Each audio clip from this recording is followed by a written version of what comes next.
Hello everyone, welcome to our YouTube channel class 10th mathematics. और ये chapter number 8 है बेटा, टिग्नोमेट्री, एक्सरसाइज नंबर 8.1 और प्रॉब्लम नंबर 3। तो आइए देखिए बेटा, प्रॉब्लम क्या है। If sine of A is equal to 3/4 then calculate cos of A and tan of A. तो देखिए बेटा, हाउ टू कैलकुलेट। तो जब भी ऐसी प्रॉब्लम आए बेटा, कहीं भी ऐसी प्रॉब्लम आए, तो यहाँ पर क्या गिवन है, साइन ऑफ ए।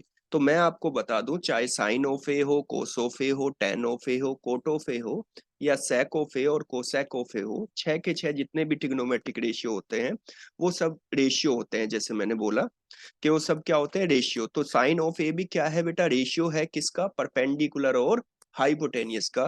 क्योंकि हम सब जानते हैं कि sine of A is equal to क्या होता है, किसी राइट एंगल ट्रायंगल के लिए परपेंडिकुलर अपॉन हाइपोटेनियस का रेशियो होता है।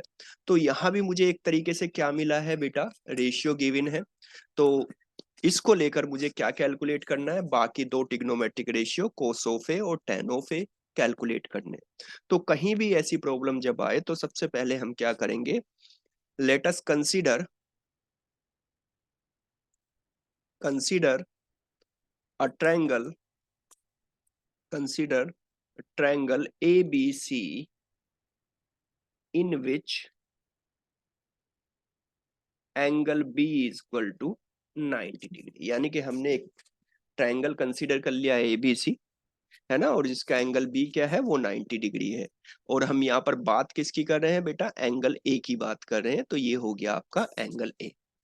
तो यहाँ पर क्या गिवन है, गिवन है हमारे पास, वी हैव या given sine of A is equal to 3/4। यानी कि जो परपेंडिकुलर अपॉन हाइपोटेनियस का रेशियो है वो 3/4 है। तो मैं कई क्या यहाँ पर लिखूंगा बेटा, जो नेक्स्ट स्टेप होगा मेरा, let B C is equal to, क्योंकि बी सी क्या है, एंगल ए के लिए बेटा परपेंडिकुलर है। तो B C is equal to 3 k and ए सी, क्योंकि ए सी एंगल ए के लिए क्या है बेटा, हाइपोटेनियस। तो A C is equal to 4 के। आप अब कहेंगे सर ये के कहाँ से आ गया। देखो बेटा, ये 3/4 है रेशियो, है ना, किन्हीं भी दो, है ना, साइड की लेंथ का जो है ये रेशियो है। और रेशियो में हो सकता है कि कुछ अगर कॉमन होता है तो वो कैंसिल हो जाता है। तो मैंने वो ही कॉमन नंबर क्या ले लिया बेटा, के ले लिया, वेयर के इज, है ना, सम इंटीजर। तो चलिए अब देखिए बेटा क्या होगा, बीसी को मैंने 3 के लिया और एसी को 4 के लिया। कहीं भी ऐसी प्रॉब्लम आएगी तो हम ऐसे ही उसको सोल्व करेंगे बेटा। तो अब मुझे कोस ऑफ ए और टेन ऑफ ए कैलकुलेट करना है।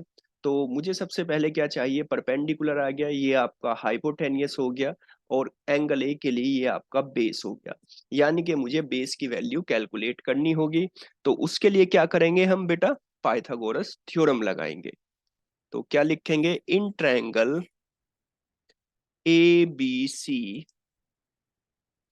ए सी स्क्वायर यानी कि square of hypotenuse is equal to square of base यानी कि ए बी, और प्लस बी सी स्क्वायर। तो A C square is equal to A B square plus B C square. A C की value यानी कि hypotenuse की value हम सब जानते हैं 4 के, और चूंकि स्क्वायर है तो इसलिए स्क्वायर। ए बी की वैल्यू बेस हमें नहीं पता है तो इसको एज इट इज लिखेंगे। बी सी की वैल्यू 3 के है तो इसकी जगह बेटा 3 के लिखेंगे। तो स्क्वायर ऑफ 4 के क्या होगा बेटा, 4 का स्क्वायर आपका 16 होता है, और के का स्क्वायर के स्क्वायर। ए बी की जगह A B as it is आएगा, और बेटा 3 का स्क्वायर 9 और के का स्क्वायर के स्क्वायर। और मुझे चूंकि ए बी कैलकुलेट करना है तो मैं क्या करूंगा, 6 के स्क्वायर माइनस 9 के स्क्वायर लिखूंगा। और A B square is equal to 16 k square minus 9 के square, this means 7 k square.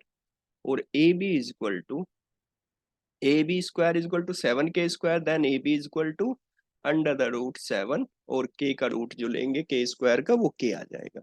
तो यहाँ पर जो बेटा मेरे बेस की वैल्यू यानी कि ए बी की जो वैल्यू आ गई वो कितनी आ गई, रूट 7 के। अब देखो मुझे इस एबीसी ट्रायंगल की तीनों साइड की एक तरह से, है ना, लेंथ मिल गई है ना, यानी कि 4 के, 3 के और रूट 7 के।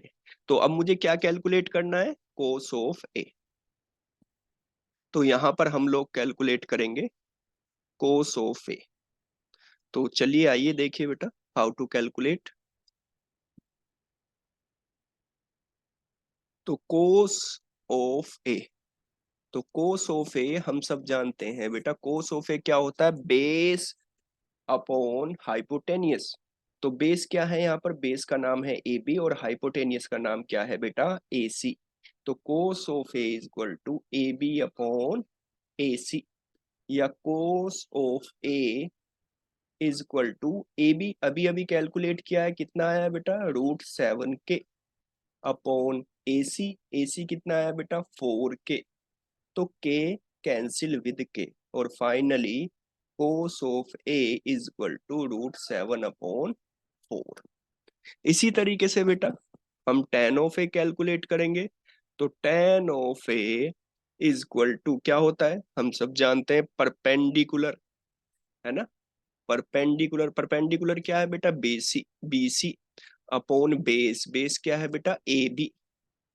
तो परपेंडिकुलर यानी कि बीसी अपॉन ए बी, और tan ऑफ ए, बीसी की वैल्यू 3 के हमारे पास है, ए बी की वैल्यू अभी अभी हमने कैलकुलेट किया था बेटा, तो के कैंसिल विद के।